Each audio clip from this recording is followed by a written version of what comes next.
वैसे तो मैं अक्सर अपने समाज, अपनी मिट्टी की समस्याओं पर अपनी राय रखता हूँ, लेकिन आज का वीडियो खास तौर पर बिहार के लिए है और इसलिए आज मैं ये वीडियो हिंदी में बना रहा हूँ, क्योंकि न्याय और इंसानियत की कोई सीमा नहीं होती, कोई सरहद नहीं होती।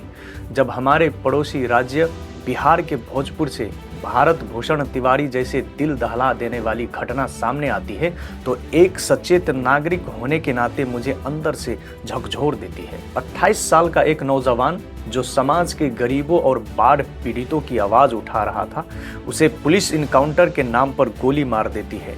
पुलिस का कहना है यह मानसिक रूप से बीमार था और पुलिस पर फायरिंग कर रहा था, लेकिन जो वीडियो सबूत सामने आया है वो साफ कहते हैं उसने अपने हथियार फेंक कर आत्मसमर्पण सरेंडर कर दिया था।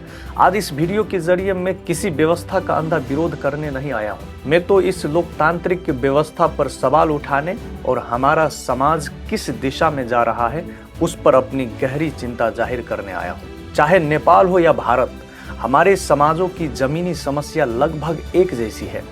जब भी कोई आम नागरिक प्रशासन की ढीला सुस्ती, भ्रष्टाचार या गरीबों के हक के लिए थोड़ा उग्र होकर आवाज उठाता है तो यह सिस्टम उसकी बात सुनने और सुधार करने के बजाय उसे दबाने की कोशिश क्यों करने लगता है। भारत भूषण तिवारी का कोई पुराना आपराधिक रिकॉर्ड नहीं था। वह अपने इलाके के बाढ़ पीड़ितों के पुनर्वास के लिए लड़ रहा था। माना कि आक्रोश में आकर उसने हथियार लहराया, जो कि गलत था, लेकिन जब उसने पुलिस के सामने अपने हथियार फेंक दिए और सरेंडर कर दिया तब भी उस पर गोली चलाना कहाँ का न्याय है। यह इनकाउंटर नहीं है, यह सीधी तौर पर कानून की धज्जियां उड़ाना और हत्या है। आप लोग सोच रहे होंगे कि सीमा के इस पार बैठकर हमें बिहार के इस घटना से क्या फर्क पड़ता है। दोस्तों, फर्क पड़ता है, क्योंकि यह जो प्रवृत्ति ट्रेंड बन रहा है यह बेहद खतरनाक और चिंताजनक है। अगर आत्मसमर्पण कर चुके व्यक्ति का फैसला भी पुलिस सड़क पर ही गोली मार कर करने लगेगी तो फिर इन बड़ी बड़ी अदालतों, कानून और संविधान का क्या मतलब रह जाएगा। अगर आज हम अपने पड़ोस में हो रहे इस प्रशासनिक दमन के खिलाफ आवाज नहीं उठाएंगे तो कल हमारे अपने समाज में भी अगर कोई हक मांगेगा तो उसे भी अपराधी घोषित करके खत्म कर दिया जाएगा। जब रक्षक ही भक्षक बन जाए तो समाज से कानून का राज खत्म हो जाता है और सिर्फ डर का साम्राज्य बचता है।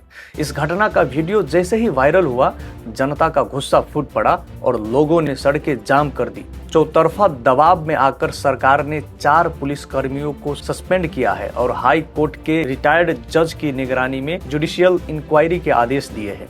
लेकिन सवाल यही है, क्या यह जांच पीड़ित परिवार को सच में न्याय देगी या सिर्फ जनता के गुस्से को शांत करने का एक सरकारी नाटक बनकर रह जाएगी। साथीदारों, समाज तब तक नहीं बदल सकता जब तक हम दूसरों पर हो रहे अन्याय को अपनी समस्या मानकर बोलना नहीं सीखते। एक युवा के जीवन का इस तरह अंत होना पूरे मानव समाज और लोकतंत्र के मुंह पर एक बहुत बड़ा तमाचा है। इस पूरे विषय पर और हमारे समाज में बढ़ती इस प्रशासनिक अराजकता पर आपकी क्या राय है? क्या सरेंडर कर चुके व्यक्ति को गोली मारना सही ठहराया जा सकता है? अपने विचार नीचे कमेंट बॉक्स में जरूर साझा करें। अगर आप भी समाज में न्याय और सच्चाई के पक्ष में खड़े हैं तो इस वीडियो को ज्यादा से ज्यादा शेयर करें। धन्यवाद।